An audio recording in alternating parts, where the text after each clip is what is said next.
Here is the 2025 Mazda CX-70 PHEV Premium Plus in polymetal gray metallic over red Napa leather. This is all new this year, getting the same powertrain as the CX-90, except you're getting 2 rows instead of 3. Is this going to be better than the rivals or even going into premium luxury like BMW, Audi, and Mercedes? I'm Anthony from Hawkeye Rides, and I'm going to go over the pros and cons and the problem that I have with the new CX-70. All of the PHEV get 8.1 inches of clearance, whereas when you go into the turbo inline 6-cylinder, it's going to be a standard 8-inch of clearance. You have to go into the premium to get the 8.1 inches of clearance. 2 trims to choose from, so it makes it a little bit easier. Standard LED headlights and daytime runnings that run into the smoked out chrome bars that integrate into the enlarged honeycomb design grille that is the same as the CX-90. The difference that you will notice is you're getting the smoke chrome that's going to highlight it. Because we're in the Premium Plus, you're getting front and rear parking sensors with an upgraded 360-degree reverse camera. Also, the PHEV will have the satin aluminum that's going to be in the center that brushes into the functional air pocket with a wide stance, and the fenders flare out. So it's going to look a lot more dynamic, and it should, because you also have the kinematic posture control, which is found in the Miata that they put back in 2022. Now, when you're thinking about a sports car, that's something that helps with cornering. It goes through the braking system.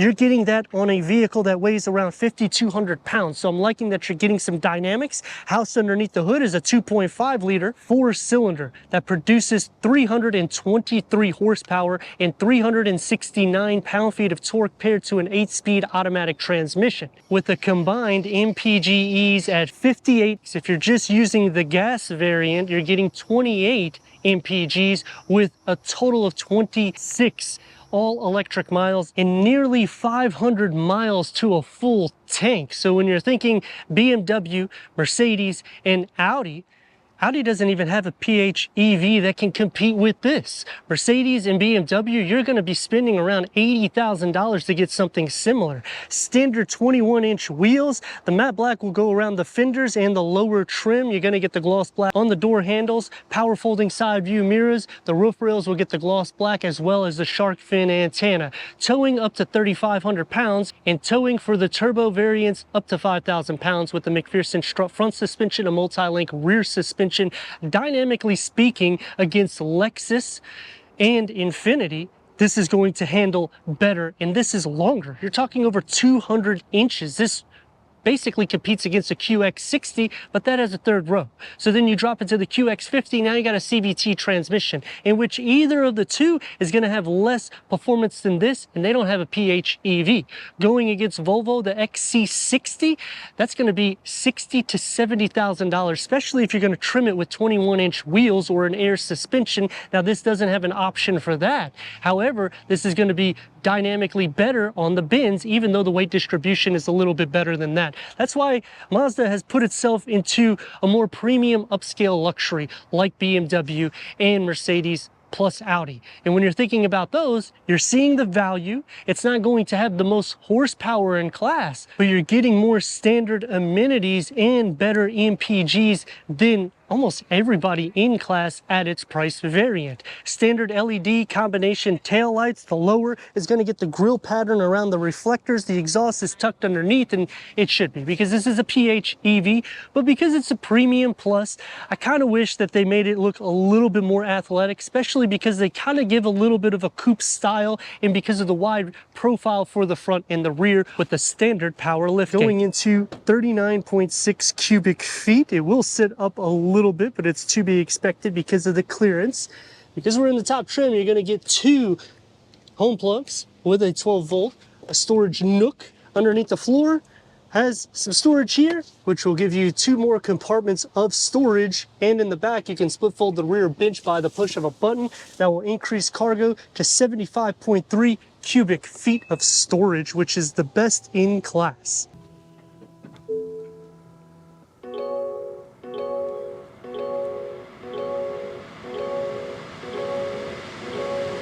The Premium Plus adds this red interior. It's Napa leather, 10-way power seat adjustment for the front, as well as adding ventilated front seats, standard heated front seats, 8-way power seat adjustment for the passenger, memory for the driver. Headroom and leg room. The new CX-70 is going to have a lot of interior space. It's going to be a lot more luxurious, and when you go into the Premium Plus, you'll have the red interior option where you do not get that option for the base trim. Heads-up display, a 12.3 informational display that has navigation, wireless Apple CarPlay, wireless Android Auto, Bose 12-speaker sound system, Sirius XM, AM/FM, streaming Bluetooth audio with Alexa built in. The Premium Plus gets the 360-degree reverse camera, full trajectory for the front and the rear, and you can change the camera layouts. Standard tri-climate control settings with a standard wireless charging pad and a 12-volt right next to it. You have the aluminum inlay look surrounding the rotary knob that will control the informational display and the key fob for the CX-70 PHEV. The gear lever will get the leather. It's a wide center cluster. I wish it had a pass-through or maybe even a sleeve. It's soft to rest for your arms, opens up as a 2-tier with 2 USB ports and a leather-wrapped steering wheel standard. Heated comes on the Premium Plus, multi-function with the paddle shifts. The gauge cluster is a standard 12.3 digital gauge cluster that can go through an array of information for the driver, including different driving modes, which will change out the layout of the gauge cluster.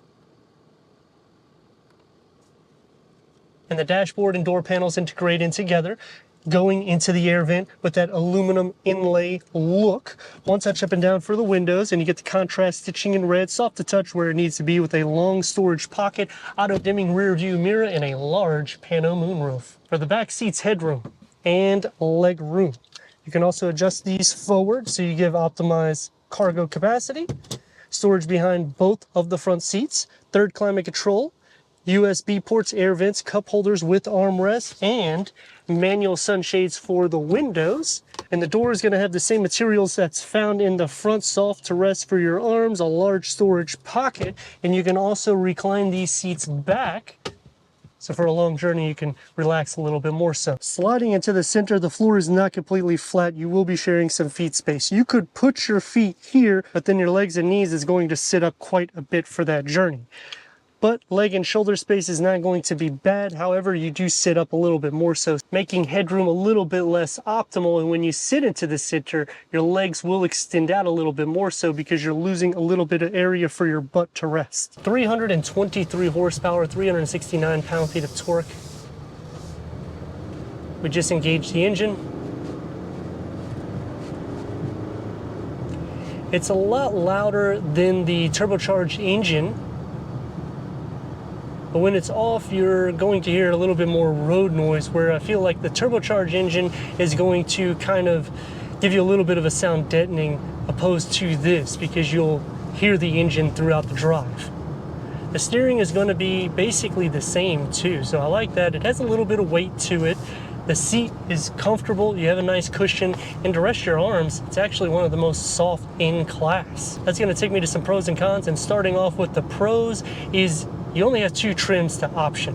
When you go into the CX-90, you have 3 trims to option, which can get a little confusing, and they also give you a 10.25 center touchscreen standard to the second trim.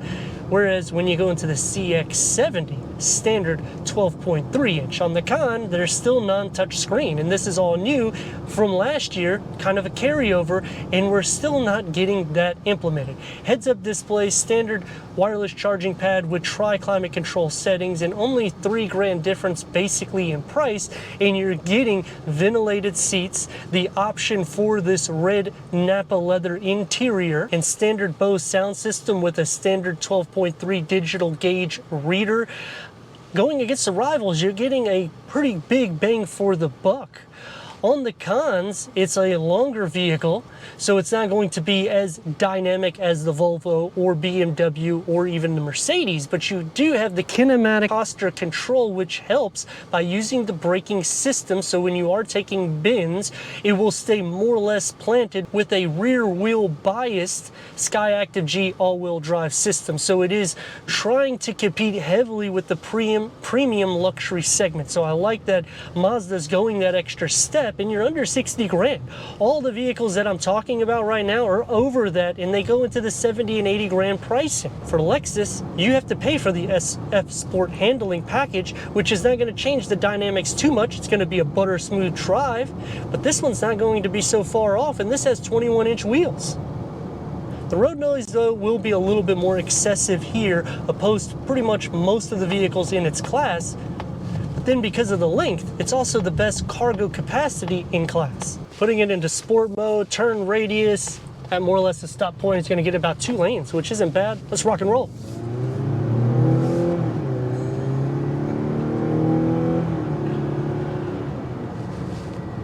It really roars whenever you mash on the gas pedal, and I get it, this vehicle is not necessarily meant to go crazy, but the fact that you can do it shows that Mazda's going that extra step. As for some cons, you don't receive a full pass-through. When you're using the 360-degree reverse camera, you don't have a lot of different camera angles. It's a little bit more basic. The adaptive cruise control and lane keep assist, it's actually not bad. It goes about 0.2 to 0.3 miles without you being so engaged. But then the sensors are very active. So whenever you're doing any type of maneuverability, you'll hear beeps, and when you're sitting on the corner to maybe do a U-turn, it will beep because of the sensors reading the road so good. And the big problem that I have with the PHEV is the interior. You can really only option 3 different colors, and you have to go to the Premium Plus in order to get this red. You only have one configuration size for your rims, which is 21 inch. It looks sporty, but this is a PHEV. So we're looking to get optimal MPGs, or MPGEs in this case. And I feel like because they've added some of these components, they haven't really subtracted that much weight, even though we've lost a 3rd row bench. And because we are hovering near the $60,000 price point, I would like to see a lot more power seat adjustments, because when you're going into rivals, typically 12 power seat adjustment is for the front occupants. Here, they're even minusing 2 power seat adjustment for the passenger seat. The PHEV system is good, don't get me wrong. Just you can see where there's room to correct things to get more of a 30 to 40 mile pure electric range, and maybe getting over 500 miles to a tank opposed to the 490 that you're going to receive. But let me know your thoughts in the comments, and if you're new to the channel, consider subscribing. Check out the next video, merchandise website, and Instagram. Leave a comment and a like, and I'd like to thank Mazda of Clearwater for giving us this 2025 Mazda CX-70 PHEV for our car review.